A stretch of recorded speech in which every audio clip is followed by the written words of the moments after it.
तर नमस्कार मंडळी.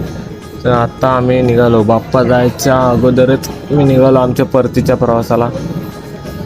येताना इतकी उत्सुकता, मनाला इतका आनंद होत होता, पण आता परतीकडे मुंबईकडे जाणारा रस्ता हा नकोसा वाटतोय. मी जात होतो दिवा पॅसेंजरला. दिवा पॅसेंजर जवळजवळ 2-2.5 तास लेट होती. तर बसून बसून कंटाळलो. तर फायनली आमची गाडी आली. गाडीत पाय टाकायला जागा नव्हती. नशिबाने लोक खेळला उतरली अर्धी. आम्हाला वरची सीट भेटली. वरच्या सीटवरती बसून बसून कसा तरी पोचलो पनवेलला पोचलो.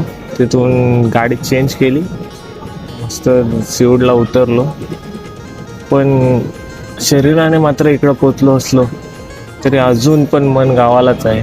तर गणपती बाप्पा मोरया बोलायचं आणि पुढचा प्रवास चालूच ठेवायचा. तर आता मी पोचलो घरी. हा ब्लॉग इथेच एंड करतोय. भेटूया पुढे ब्लॉगमध्ये.